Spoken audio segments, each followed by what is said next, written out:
పని అయిపోయింది, మేమేం చేయలేము, అన్ని నష్టాలు జరుగుతున్నాయి, మాకు కష్టాల్లోంచి బయటపడే మార్గమే లేదు అని భయపడుతూ బాధపడుతూ సగం జీవితాన్ని అర్ధాంతరంగా ముగించుకునే వాళ్ళ కోసం ఒక చిన్న సంఘటన అండి.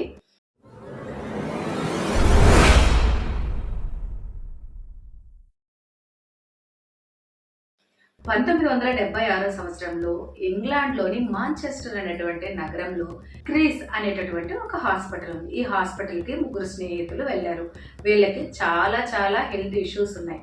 వీరు చెక్ చేయించుకుంటే క్యాన్సర్ లాస్ట్ స్టేజ్లో ఉందని డాక్టర్స్ చెప్పారు. మా హాస్పిటల్లో సరైన పరికరాలు లేక మీరు చాలా రోజుల నుంచి హాస్పిటల్కి హెల్త్ ప్రాబ్లం మీద వస్తున్నా మేము మీకు సరైన సజెషన్ ఇవ్వలేకపోయాము. మా దగ్గర క్యాన్సర్ని నిర్ధారించే పరికరాలు లేకపోవడం వల్ల ఇదంతా జరిగిందని చెప్పారు. అయితే మీరు మరో 5 నెలల్లో చనిపోతారు, అంతకంటే ఎక్కువ ఆయుష్ లేదని చెప్పారు. ఈ ముగ్గురు ఆ మాట విన్నప్పటి నుంచి భయంకరమైనటువంటి ఆందోళనకు గురై వాళ్ళ కుటుంబం గురించి ఆలోచిస్తూ చాలా చాలా బాధపడ్డారు. అయితే వీరు ముగ్గురులో ఒకరు, నా కుటుంబం కోసం నేను 5 నెలలే నా టైం ఉంది కాబట్టి వాళ్ళందరికీ ఒక సెక్యూరిటీ ఏర్పరచాలని చెప్పేసి తను సంపాదించిన ఆస్తినంతా తన కుటుంబ సభ్యులందరికీ ఈక్వల్గా షేర్ చేసి వీలునామా రాయించేశారు. 5 నెలలు పూర్తయ్యేలోపు తను మరణించాడు. రెండో వ్యక్తి, నేను సరైన సంపాదన నా కుటుంబానికి సమకూర్చలేకపోయాను, ఎలాగైనా వారికి నేను లేకపోతే ఇబ్బంది పడకుండా కొంతైనా ఆస్తిపాస్తులు సంపాదించాలని బిజినెస్లు చేసి ఆ బిజినెస్తో తను కొంత సంపాదన కూడబెట్టి ఆ తర్వాత వారికి అందరికీ షేర్ చేశారు. ఈ టైంలో తనకి 2 ఏళ్ళు గడిచిపోయాయి.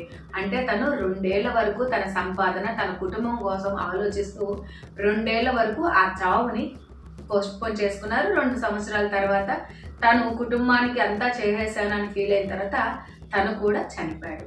అయితే మూడో వ్యక్తి ఒక మహిళ, తన పేరు పాట్సే. ఈమె ఒక జర్నలిస్టు.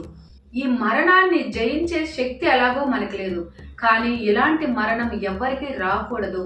కేవలం హాస్పిటల్లో సదుపాయాలు అంటే సిటీ స్కాన్ లాంటి ఎక్విప్మెంట్స్ లేకపోవడం వల్లే కదా మాకు ఈ క్యాన్సర్ని గుర్తించలేకపోయారు. మాలా ఇంకెవరు క్యాన్సర్కి గురై ఒకవేళ దాన్ని నిర్ధారించుకోలేక కుటుంబానికి దూరం అయ్యే పరిస్థితి ఎవరికి రాకూడదు అని చెప్పి డాక్టర్ గారిని అడిగింది. క్యాన్సర్ ఒకవేళ అటాక్ అయినా ముందస్తుగా గుర్తించాలంటే ఎలాంటి ఎక్విప్మెంట్స్ ఉండాలి, అవి ఎంత అవుతాయని, అవన్నీ మన హాస్పిటల్లో సమకూర్చాలంటే దాదాపు 5 లక్షల పౌండ్లు ఖర్చు అవుతాయని డాక్టర్ గారు చెప్పారు. అప్పుడే తను నిర్ణయించుకుంది, ఇలాంటి పరిస్థితి ఇంకెవరికి రాకూడదు, నేను చేయగలిగినటువంటి సహాయం చెయ్యాలి అని చెప్పి పాట్సీడ్ ఫండ్ని ఏర్పాటు చేసి ప్రతి నగరంలో తిరిగి ప్రతి ఒక్కరిని మొబైలైజ్ చేసి మోటివేట్ చేసి ఎవరికి ఇలాంటి పరిస్థితి రాకూడదని చెప్పి తను చందాల్ని అంటే డొనేషన్స్ స్వీకరించడం ప్రారంభించింది.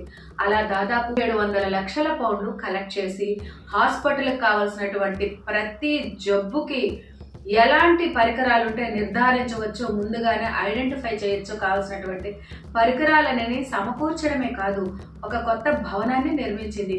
ఈ క్రమంలో తనకి 8 సంవత్సరాలు గడిచిపోయాయి. తన కొలీగ్స్ అందరూ అడిగారు, 5 నెలల్లో చనిపోతావు, క్యాన్సర్ లాస్ట్ స్టేజ్లో ఉందని చెప్పావు, 8 ఏళ్ళు గడిచిపోయిందే అంటే నువ్వు క్యాన్సర్ని జయించినట్టే కదా అని. ఆమె ఒకటే ఒక సమాధానం చిరునవ్వుతో, మరణం ప్రతి ఒక్కరికి తథ్యం, కానీ మరణాన్ని గురించి ఆలోచించే టైం నాలో లేదు. నేను అనుకున్న సంకల్పం నాలాంటి పరిస్థితి ఏ కుటుంబానికి రాకూడదని. ఆ ప్రయత్నంలోనే ఇన్ని సంవత్సరాలు గడిచిపోయాయి కాబట్టి నేను అనుకున్న సంకల్పం అందరికీ వైద్యం అందుబాటులో ఉండాలని దాన్ని జయించేశారు. ఇక నేను ఈ జబ్బు గురించి ఆలోచించాల్సిన పనే లేదు అని. ఇదంతా జరిగిన తర్వాత ఆమె ఒక 8.5 సంవత్సరాలకు మరణించడం జరిగింది. కాబట్టి మరణంలో కూడా సంకల్పాన్ని నెరవేర్చుకునేటటువంటి మనస్తత్వాన్ని మనం డెవలప్ చేసుకోవాలి. మనకు వచ్చే సమస్యలు చాలా చిన్నవి, కానీ అవి మనం భూతద్దంలో చూడబట్టేవి మనకి పెద్ద సమస్యలుగా కనబడుతూ ఉంటాయి.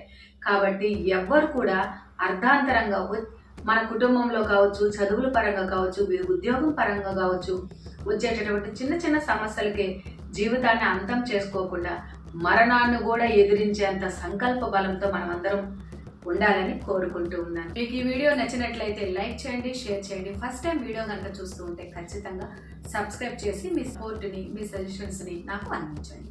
నమస్తే అండి.